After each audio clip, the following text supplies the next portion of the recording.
Breaking news, WBO lightweight champion Keyshawn Davis versus Edwin De Los Santos.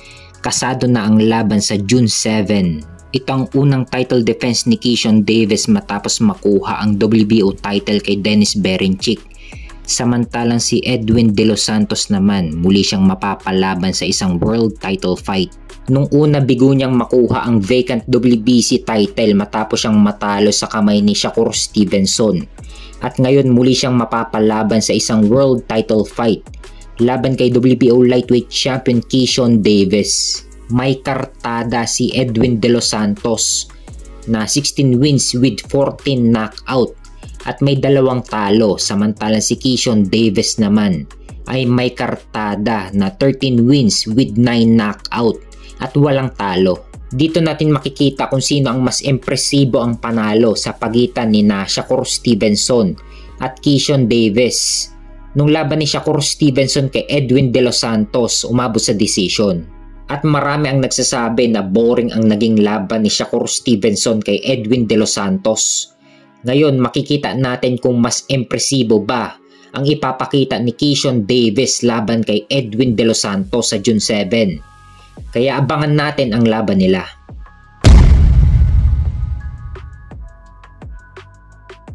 Sa kabilang banda naman, kinumpirma na ng bagong WBO president na si Gustavo Olivieri na hindi nababalik si Terence Crawford sa super welterweight upang maging mandatory sa WBO ni Sebastian Fundora.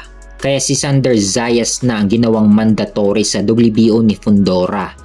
Kaya official nang ipinag-uutos ng WBO na maglaban sina Unified WBC and WBO Super Welterweight Champion Sebastian Fundora versus Sander Zayas.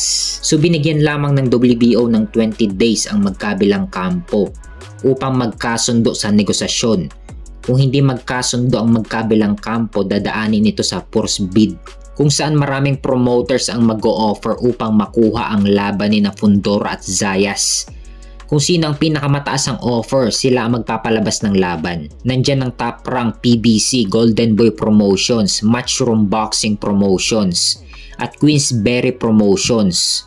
Kung sino sa kanila ang mataas ang offer, sila ang magpapalabas ng laban. So tamang-tama lang yung height ni Sander Zayas kay Sebastian Fundora. Hindi gaanong maliit si Zayas kay Fundora. May height si Sander Zayas na 5'10". Samantalang si Fundora naman ay may height na 6 foot 6 inches. Masyadong malaki sa super welterweight, kung saan lumalaban ngayon si Fundora. Pang light heavyweight na yung tangkad, pero yung katawan ni Fundora medyo payat talaga. Kung matangkad ka tapos mahina ang bodega mo, hindi ka rin tatagal sa laban. Samantalang si Sander Zayas naman ay isang pressure fighter, bagay na bagay ang estilo niya laban kay Fundora. Dahil sa laki ni Fundora ay kailangan talagang pasukin sa loob ni Zayas si Fundora. Kasi yung height ni Fundora pang long range talaga. Idagdag mo pa na mahaba ang reach advantage ni Fundora. Kaya ang kailangan gawin ni Sander Zayas ay pasukin sa loob si Fundora. Targetin ng katawan at i-pressure ng husto sa lubid ni Sander Zayas si Sebastian Fundora.